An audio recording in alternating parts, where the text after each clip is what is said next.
Bom dia, preciosas! Hoje nós vamos dar continuidade ao nosso devocional sobre Joquebede. Essa grande mulher que tem muito a nos ensinar. Amém? Vamos lá. Em Êxodo 1, 22, fala assim: Então ordenou Faraó a todo o seu povo, dizendo: A todos os filhos que nascerem aos hebreus, lançai-os no Nilo, mas a todas as meninas deixais viver. Ele já tinha percebido que aquele decreto que ele tinha liberado com as parteiras não ia dar certo. Então ele liberou outro decreto para que todos os vigias, instituiu vigias, para que os vigias viessem a perceber quando existia um nascimento de bebê. Aqueles que já haviam nascido, que já estavam criancinhas crescendo, ele não estava se importando. Mas o interesse dele era perseguir os bebês, assim como foi na época de Jesus, né? Então, ele queria continuar deixando que as meninas vivessem, porque assim ele iria fazer com que a identidade do povo hebreu se perdesse, e queria aniquilar com os bebês. Ele mandou lançar os bebês ao rio Nilo. Gente, o rio Nilo era repleto de crocodilos. Caiu ali, os crocodilos iam comer e iria acabar com os bebês.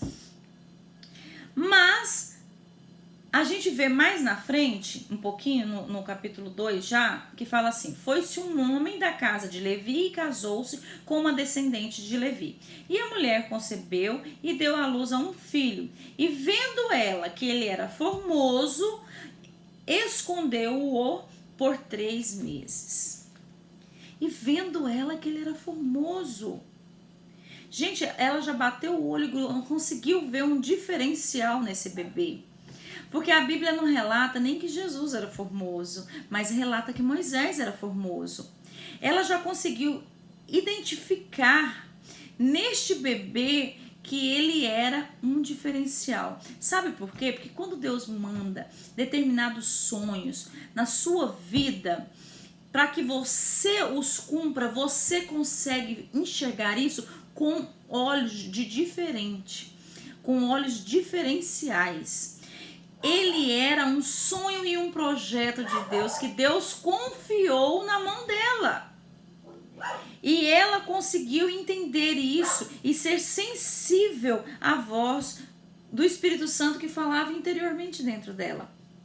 E ela se deixou ativar pelo senso de proteção para o sonho de Deus. E é isso que nós temos que aprender com ela, a ativar o senso de proteção dos sonhos que o Senhor planta em nós e através de nós. Nós temos que guardá-los e protegê-los.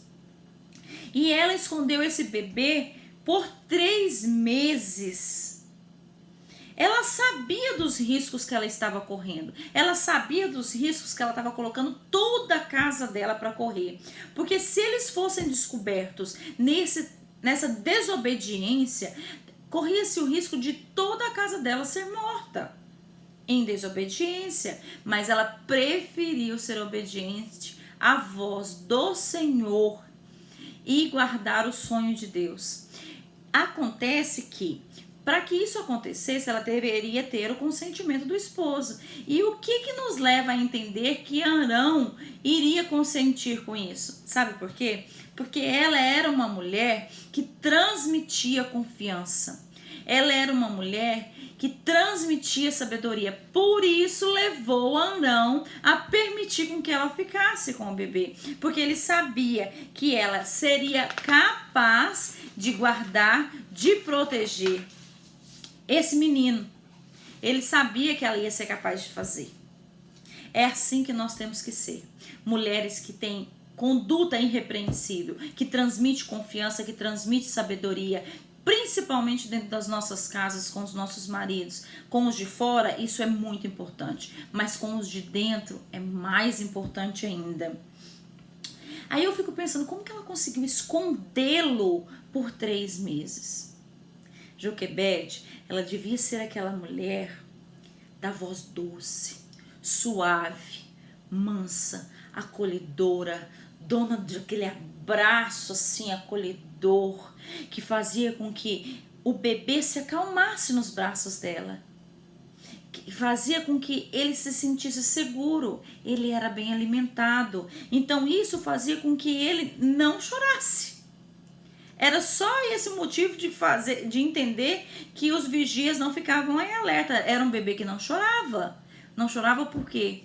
Porque ela estava acolhendo, protegendo. A sua voz mansa, doce, suave, deveria acalmá-lo de uma tal maneira que ele não chorava. A sua casa deveria transmitir mansidão, harmonia, suavidade, delicadeza, doçura. Tudo isso através dela, porque é a mulher que edifica o lar. E isso fazia com que não despertasse a atenção dos vigias para aquela casa. E mais, no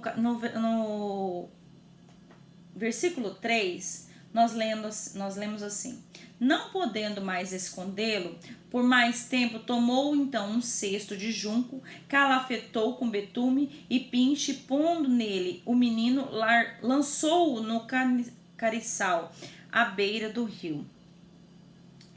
Ela viu que ela não podia esconder ele mais. Então, ela se posicionou e se deixou ser levada para buscar uma estratégia de conseguir continuar protegendo aquele bebê. Amanhã a gente vai ver mais como que ela usou essa estratégia. Mas por hoje fica essa reflexão pra gente, que nós lutemos para ser cada vez mais doces, mansas, suaves. Amém? Senhor, nós queremos te agradecer por estarmos aprendendo tanto com Joquebede, por ela ser uma mulher tão inspiradora na Bíblia para nós. Senhor, que o Senhor venha a fazer com que nós transmitamos cada vez mais confiança, cada vez mais sabedoria, para que nós sejamos cada vez mais mulheres seguras e confiáveis, em nome de Jesus. Amém. Tenham um bom dia, preciosas. Beijo, até amanhã.